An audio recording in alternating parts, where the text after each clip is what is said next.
ನಮಸ್ಕಾರ. ಕನ್ನಡ ಒನ್ಗೆ ಸ್ವಾಗತ. ನಾನು ನಿಮ್ಮ ಭಾಗ್ಯನಾರಾಯಣ ಬೊಗ್ಗವರಪು. ಅಮೆರಿಕದಂತಹ ದೈತ್ಯ ರಾಷ್ಟ್ರಕ್ಕೆ $800 ಬಿಲಿಯನ್ ವಾರ್ಷಿಕ ಸೇನಾ ಬಜೆಟ್ ಹೊಂದಿರುವ ರಾಷ್ಟ್ರಕ್ಕೆ ತನ್ನ ನೌಕಾದಳಕ್ಕೆ ಊಟ ಕೊಡೋಕೆ ಸಾಧ್ಯ ಆಗ್ತಿಲ್ಲ. ಯಾಕೆ ಅಂತ ವಿವರಿಸ್ತೀನಿ. ಅದರ ಜೊತೆಗೆ ಅಮೆರಿಕಗೆ ಶಸ್ತ್ರಾಸ್ತ್ರಗಳ ಕೊರತೆ ಎದುರಾಗಿದೆ. ಆ ಕಾರಣಕ್ಕಾಗಿ ಅದಕ್ಕೆ 29 ಲಕ್ಷ ಕೋಟಿ ರೂಪಾಯಿಗಳ ನಷ್ಟ ಆಗ್ತಿದೆ. ಶಸ್ತ್ರಾಸ್ತ್ರ ಕಡಿಮೆ ಆದರೆ ನಷ್ಟ ಯಾಕಾಗುತ್ತೆ ಅದನ್ನು ಸಹ ವಿವರಿಸುವಂತಹ ಪ್ರಯತ್ನವನ್ನು ಮಾಡ್ತೀನಿ. ಸೊ ನಿಮಗೆ ಗೊತ್ತಿದೆ, ಯುದ್ಧ ವಿರಾಮದ ಸ್ಥಿತಿಯಲ್ಲಿದೆ. ಆದರೂ ಸಹ ಪ್ರಕ್ಷುಬ್ಧ ವಾತಾವರಣ ಇದೆ. ಯಾವುದೇ ಕ್ಷಣ ಯುದ್ಧ ವಿರಾಮ ಮುರಿದು ಬಿದ್ದು ಯುದ್ಧ ಮತ್ತೆ ಆರಂಭವಾಗುವಂತಹ ಸನ್ನಿವೇಶ ಇದೆ. ಯಾಕಂದ್ರೆ ಹೊರ್ಮುಜ್ ಸ್ಟ್ರೈಟ್ ಮೇಲೆ ಕಂಟ್ರೋಲ್ ಹೊಂದೋದಕ್ಕೆ ಅಮೆರಿಕ ಪ್ರಯತ್ನ ನಡೆಸ್ತಿದೆ. ಬಟ್ ಇರಾನ್ ಹೇಳ್ತಿದೆ, ಯಾರು ಬಂದ್ರು ಯಾರು ಹೋದ್ರು ಹೊರ್ಮುಜ್ ಸ್ಟ್ರೈಟ್ ಮೇಲೆ ನಮ್ಮ ಹಿಡಿತ ಇದ್ದೇ ಇರುತ್ತೆ ಅಂತ. ನಿನ್ನೆ ಅನೌನ್ಸ್ ಮಾಡ್ತು, ಕಂಪ್ಲೀಟ್ ಓಪನ್ ಇದೆ ಹೊರ್ಮುಜ್ ಸ್ಟ್ರೈಟ್ ಅಂತ. ಇವತ್ತು ಬಂದ್ ಮಾಡಿದೆ ಇರಾನ್. ಯಾಕೆಂದ್ರೆ ಅಮೆರಿಕ ಕುಚೇಷ್ಟೆಗಳನ್ನ ಮಾಡ್ತಾ ಇದೆ ತನ್ನ ಸೇನೆಯನ್ನು ಬಳಸ್ಕೊಂಡು, ಅದರಲ್ಲೂ ವಿಶೇಷವಾಗಿ ನೌಕಾದಳವನ್ನ ಬಳಸ್ಕೊಂಡು.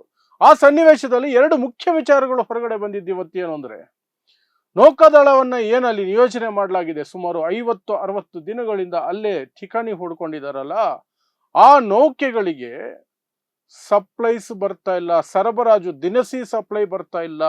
ಕಾರಣ, ಇರಾನ್ ಎಲ್ಲಿ ಹತ್ತಿರಕ್ಕೆ ಬಂದ್ರೆ ಅಥವಾ ಬೇರೆ ರೂಟ್ ಅಲ್ಲಿ ಬರುವಾಗ ದಾಳಿಗಳು ನಡೆಸುತ್ತಾ ಅನ್ನೋ ಕಾರಣಕ್ಕಾಗಿ ಅಮೆರಿಕ ಇದ್ದಿದ್ರಲ್ಲೇ ಅಡ್ಜಸ್ಟ್ ಮಾಡ್ಕೊಂಡಿರಿ ಅನ್ನೋ ರೀತಿಯಲ್ಲಿ ತನ್ನ ನೌಕೆಗಳಿಗೆ ಹೇಳಿದೆ ಅಂತ ಅನ್ನಿಸ್ತಾ ಇದೆ. ಹಾಗಾಗಿ ಅಲ್ಲಿ ಆಹಾರದ ಕೊರತೆ ಆಗ್ತಿದೆ.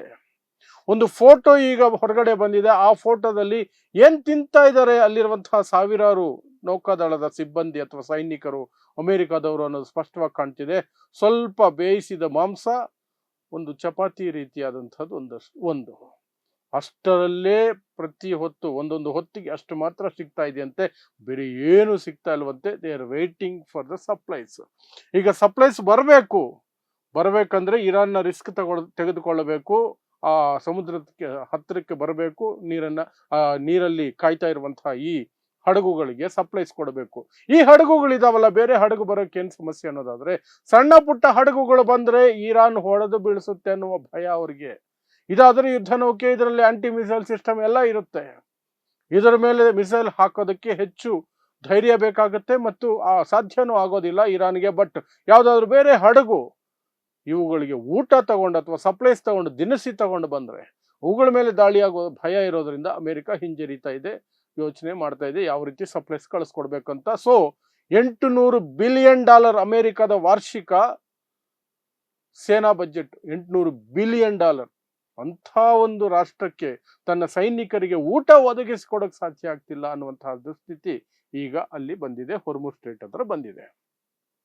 ಅದು ಒಂದು ಸುದ್ದಿ. ಆದ್ರೆ ಇನ್ನೊಂದು, ಅಮೆರಿಕಾಗೆ 29 ಲಕ್ಷ ಕೋಟಿ ರೂಪಾಯಿಗಳ ನಷ್ಟ ಆಗ್ತಿದೆ. ಯಾಕೆ ಅಂದ್ರೆ, ಶಸ್ತ್ರಾಸ್ತ್ರಗಳನ್ನ ಪೂರೈಕೆ ಮಾಡ್ತೀನಿ ಅಂತ ಯುರೋಪ್ ಮತ್ತು ಇತರೆ ಕೆಲವು ರಾಷ್ಟ್ರಗಳ ಬಳಿ ಟೆಂಡರ್ಗಳನ್ನ ಹಾಕಿಸ್ಕೊಂಡಿದೆ, ಅಗ್ರಿಮೆಂಟ್ಗಳಾಗಿದ್ದಾವೆ.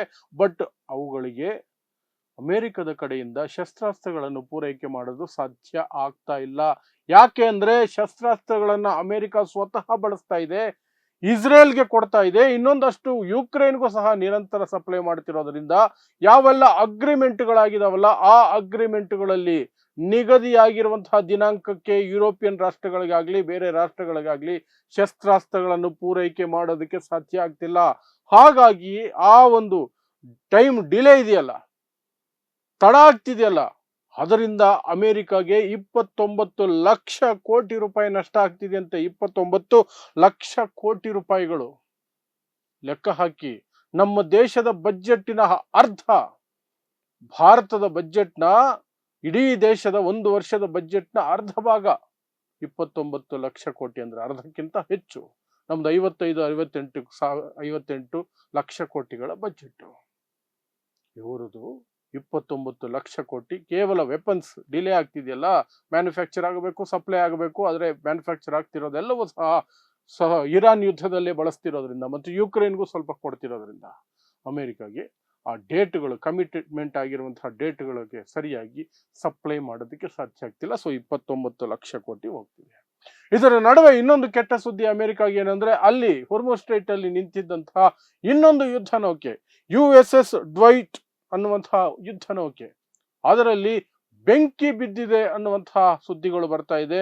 ಬೆಂಕಿ ದೊಡ್ಡ ಮಟ್ಟದಲ್ಲಿ ಬಿದ್ದಿದೆ ಅನ್ನುವಂತಹ ಸುದ್ದಿಗಳು ಬರ್ತಾ ಇದೆ. ಒಳಗಡೆಯಿಂದ ಬಿದ್ದಿದೆ, ಅದು ಯಾವ ಮಿಸೈಲು ಬಿದ್ದಿಲ್ಲ ಅಂತ ಅಮೆರಿಕ ಹೇಳ್ಕೊಳ್ತಿದೆ. ಇರಾನ್ ಕಡೆಯಿಂದ ಯಾವುದೇ ಸ್ಟೇಟ್ಮೆಂಟ್ ಬಂದಿಲ್ಲ, ಅದಕ್ಕೆ ಬೆಂಕಿ ಬಿದ್ದಿರೋದಕ್ಕೆ ನಾವು ಮಿಸೈಲ್ ಹಾಕಿದ್ವಿ, ಆ ರೀತಿ ಏನಿಲ್ಲ.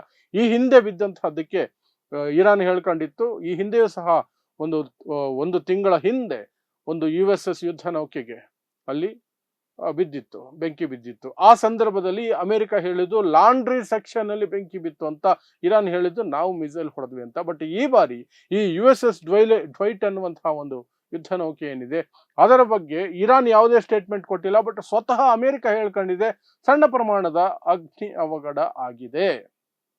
ಗೊತ್ತಿಲ್ಲ ಅದರದ್ದು ಏನು ಎತ್ತ ವಿಶೇಷ, ಅಥವಾ ಕೆಲವರು ಹೇಳ್ತಾರೆ ಇದನ್ನ ಸ್ವತಃ ಅಮೆರಿಕ ಸೈನಿಕರೇ ಮಾಡ್ತಿದ್ದಾರೆ. ಯಾಕೆಂದ್ರೆ ತಿಂಗಳುಗಟ್ಟಲೆ ಸಮುದ್ರದಲ್ಲಿ ಬಂದು ನಿಲ್ಲಿಸ್ಬಿಟ್ಟಿದ್ದಾರೆ, ಸರಿಯಾಗಿ ಊಟ ತಿಂಡಿ ಇಲ್ಲ, ಏನೂ ಇಲ್ಲ, ತಿಂಗಳುಗಟ್ಟಲೆ ಇಲ್ಲಿ ಕೊಳಿತಾ ಇದ್ದೀವಿ.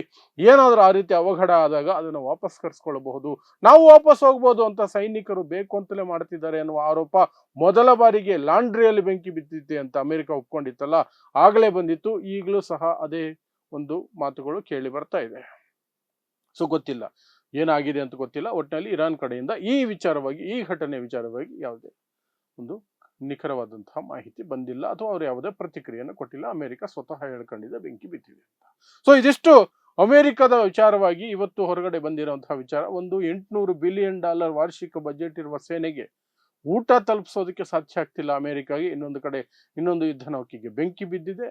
ಆ ಕಡೆ ಶಸ್ತ್ರಾಸ್ತ್ರಗಳ ಪೂರೈಕೆಗೆ ಅಂತ ಮಾಡಿಕೊಂಡ ಅಗ್ರಿಮೆಂಟ್ಗಳಿಗೆ ಪ್ರಕಾರವಾಗಿ ಆ ದಿನಾಂಕಗಳಿಗೆ ಶಸ್ತ್ರಾಸ್ತ್ರಗಳನ್ನು ಪೂರೈಕೆ ಮಾಡೋದಕ್ಕೆ ಬೇರೆ ದೇಶಗಳಿಗೆ ಅಮೆರಿಕ ಸೋಲ್ತಾ ಇದೆ. ಆ ಕಾರಣಕ್ಕೆ 29 ಲಕ್ಷ ಕೋಟಿ ರೂಪಾಯಿಗಳ ನಷ್ಟವನ್ನ ಅನುಭವಿಸ್ತಾ ಇದೆ. ಇಷ್ಟೇ. ಸೊ ನೋಡ್ತಾ ಇರಿ ಸಮಾಜಕ್ಕಾಗಿ ಕನ್ನಡ 1 ನ್ಯೂಸ್. ನಮಸ್ಕಾರ.